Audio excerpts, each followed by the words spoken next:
A foreign contractor who is encouraged by his Ghanaian counterpart to bid for a road contract in Ghana does not win that bid. His Ghanaian friend leads him to see a powerful government official in Ghana. At that meeting, the foreign contractor tells this very powerful government official the work he does. He becomes friends with him and since that very first encounter in 2010 and goes on to win contracts. He is the contractor behind the controversial $650,000 Ghana Embassy fence wall project in Burkina Faso in 2012. Now, in that same year, that's 2012, he again wins the contract to construct the 46-kilometer Dodo-Pepe-So-Nkwanta section of the Eastern Corridor Road. But beyond the friendship, something else changes hands with this very powerful government official. This happens in 2012, the year the contractor gets the two contracts. Manasseh Azuriawene has more.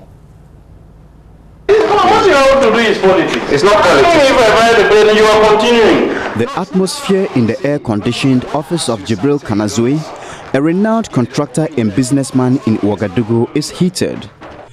Jibril Kanazwe paused my interview with him and seized the voice recorder.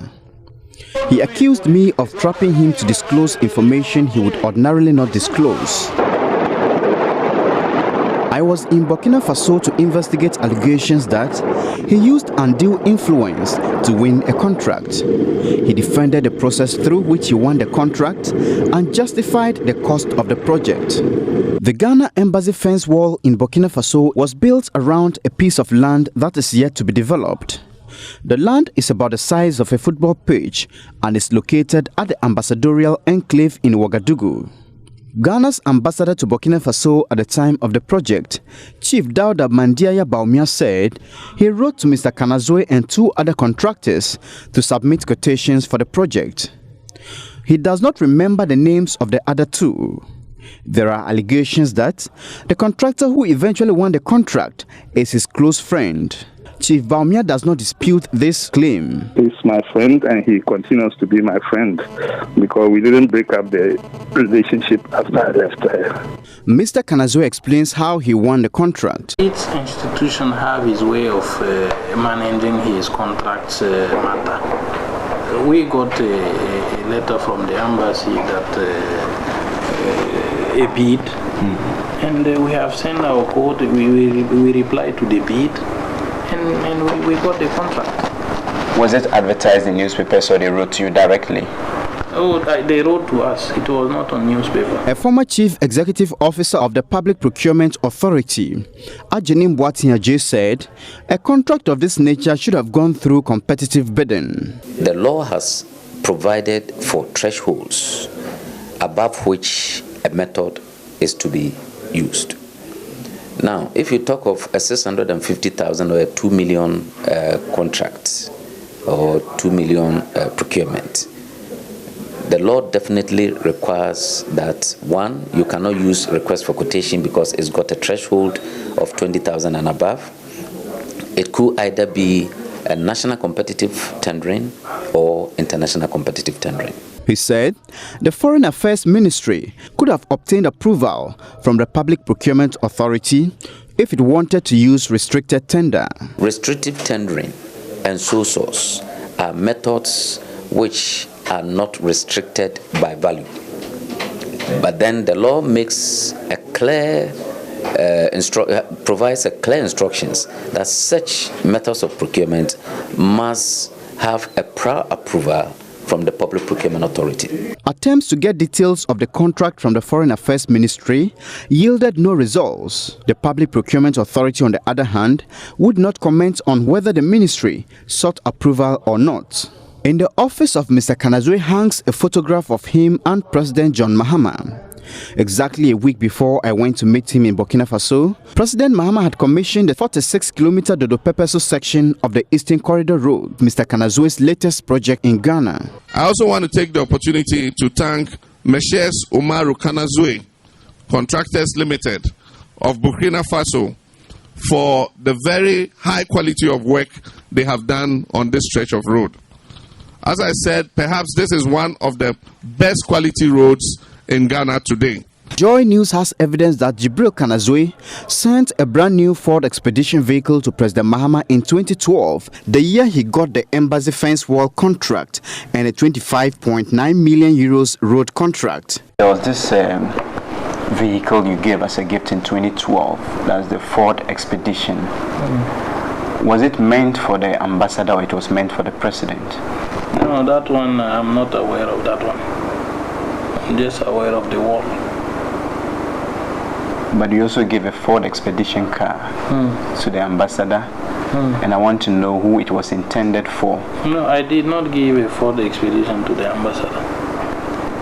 In 2012, when the vehicle was given, Ghana's embassy in Burkina Faso wrote a letter ordering border authorities at Paga to allow the vehicle to pass.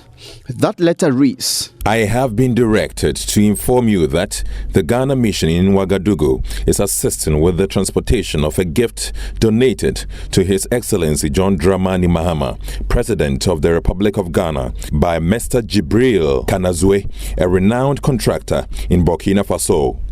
The said gift is a Ford Expedition with engine number E173 A190 5101 and chassis number 1FMJ UI J58 AEB 60748.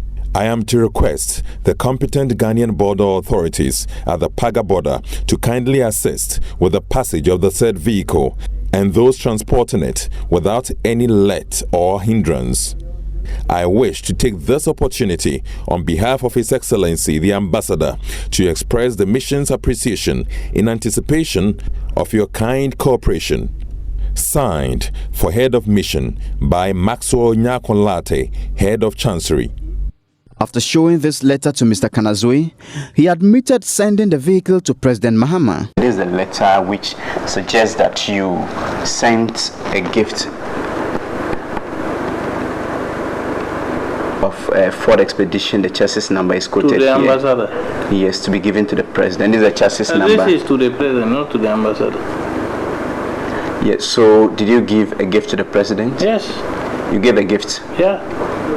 Ghana's ambassador to Burkina Faso at the time, Chief Dauda Baumia, told Joy News he facilitated the passage of the vehicle through the Paga border into Ghana. When the laissez-passer was issued, I did accompany the car to Bolgatanga, handed it over to the Upper East Regional Minister then to forward it to the President, telling him how the car came, that it was a gift from Jibril Kanazwe.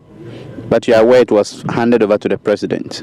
I handed it over to the then Upper East Regional Minister. Makoyongo. Yes, and that is all that I know as at now. But I do believe that, yes, it would have been handed over to the President. Jibril Kanazwe said President Mahama acknowledged receipt of the vehicle. He called me, he said, thank you very much. So after receiving the car, he called you to thank you for the gift? Yes.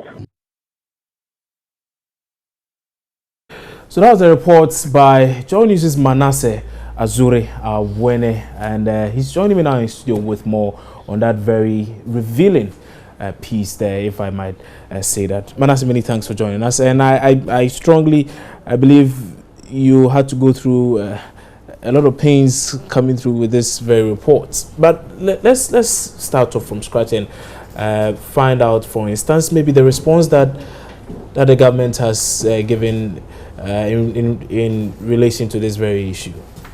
Well, the government has not responded officially. On the 16th of May, that was last month, I wrote to I spoke to the communications minister, who also speaks for the president, and told him this was what I was doing and I needed a response from the president, and he said I should send him a WhatsApp message with the questions and the issues, and I did, and there has been a number of back and forth interactions until yesterday, when he sent a message that we could go ahead and publish, and if he found a need to respond, he would do so. So as we speak, there has not been any official response to this report from the president. So I know the report is self-explanatory, and whoever it is that watched it has seen and understood everything. But maybe let's, for instance, talk about this gifts that's in question. It has to do with the car, a Ford Expedition.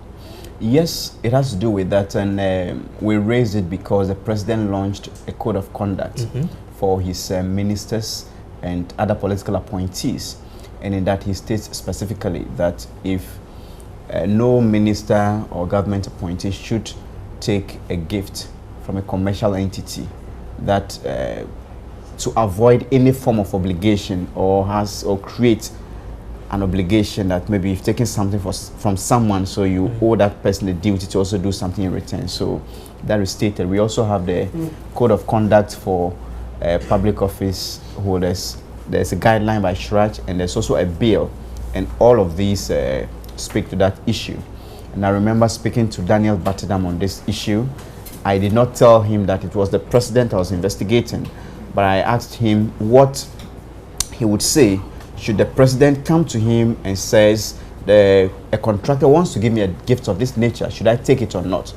And his response is that no responsible president or minister or leader would need to be advised on that, because it's not done and it's unacceptable to take such gifts. So no responsible public official would ever or would even need advice on this particular issue.